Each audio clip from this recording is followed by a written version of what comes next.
Curious about people's buying habits today. And the one I'm really stuck on is how people are making the decisions as far as trade-ins go. Are you seeing today in the year 2022 going into 2023, are people hanging on to their cars longer than they used to? Are they trading in quicker? In fact, what are people's habits like? Without generalizing, obviously, but where are you seeing the trends? Well, I think for us here at Aaronwood, people are trading in their cars more, right? The fact that manufacturers are increasing the technology and the features and options and things like that in the vehicle, people want the new toy, right? When an Apple phone comes out or a new Google Pixel comes out, they got a waiting list for it. It's kind of the same with vehicles.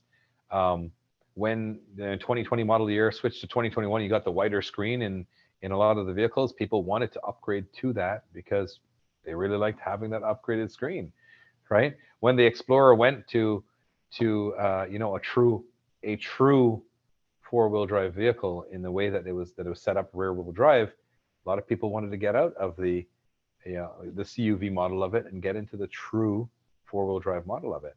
So people, for us right now, the fact that we have such a large factory order database at our Ford store would indicate to me that a lot of people are trading in their vehicles. There's still a market for the used vehicles in Canada, and more so in the USA, because different events that happened in the US, hurricanes and things like that, wiped out a bunch of cars. So there's a big demand for it.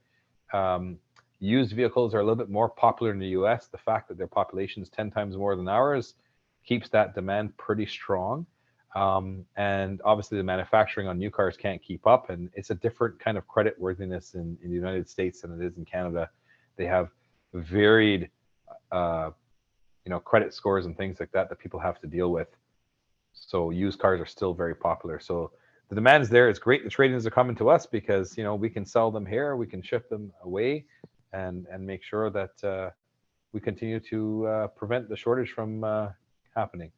Car manufacturers as a whole as well, it seems like back in the day, I can say, and this is like, let's say 80s and 90s, but it felt like generations of certain models stayed consistent for more years. There's very little changes year to year. So there was a life cycle of, let's say, 1998 to 2006. And all they did was they discontinued some colors, added in some colors, maybe raised the emblem, lowered the emblem, maybe offered an extra feature here and there. But it feels like now, George, and you correct me if I'm wrong, but it feels like they're refreshing the generations a lot quicker. Their options are coming more fast and furious. And it feels like not that your car is obsolete, but you're seeing almost year to year, every 2 years, it's not just a refresh. It's like it is really different. Yeah, so that's a purposeful thing for the manufacturers because um, previously it used to be 6, 7 model years that they would do it. Ford is committed, and I know Nissan as well. In the meetings I went to, that they will be doing full refreshes within 4 to 5 model years. However, you have mini refreshes done anywhere between 18 months to 2.5 years approximately.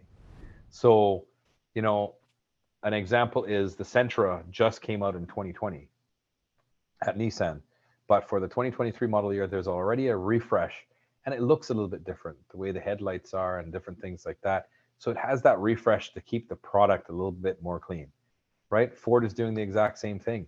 F-150s had a slight refresh in the way that the headlights and taillights looked on it. The Explorer, they did the same thing after a full refresh to make sure that they're offering new and innovative things every couple years or less to make sure they're keeping the interest there. And to clarify for the viewers out there, and I tell everyone, please hit the subscribe button, notification bell to get new episodes. Tell us about your questions for yourself and for George and myself, and let us know any questions you have about cars, anything you'd like to know, share with us. We'd love to get back to you on it, certainly.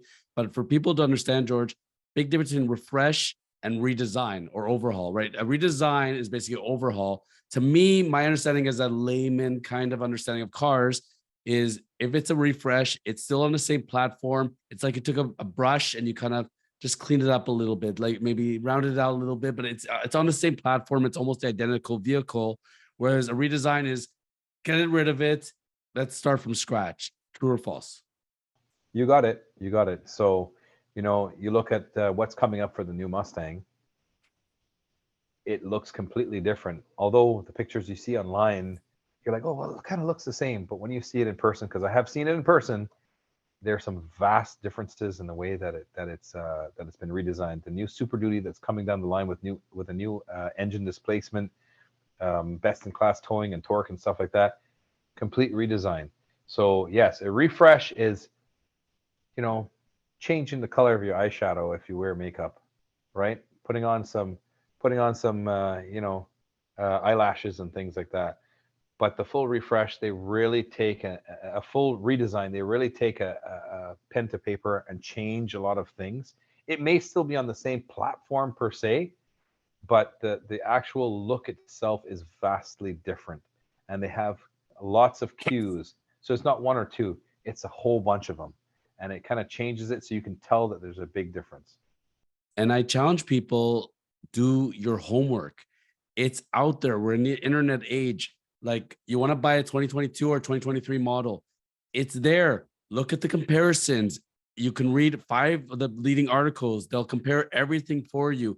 Even something like the engine change can be very significant in the horsepower and torque. All of a sudden, the seats change. It can be a refresh, but the seats are all of a sudden vastly more comfortable. The screen is much bigger. There's certain options that are available, not available. Like, if you have the exact same cars and one has cooling seats and one has Apple CarPlay and one does not, it's a very different car. If you're in climate, it's very, very hot and you want to drive safely. So, and sometimes the price, George, isn't even that much different. You know, if you're buying a No, because car they've, that's they've certainly found, 42,000 versus 45,000, yeah, but it's a year yeah. newer and has all these options, Mhm. even used, when you go to compare used cars, I tell people, no, they're not all born the same. Even if you're buying a car, let's say from 2019, and you think it's the exact same model, look at what options they come. This one might have 10 more options than the other one, and that's where the value's at. So if you're not going to go and buy it brand new from the factory yourself, check all the cars because they're not all born equally.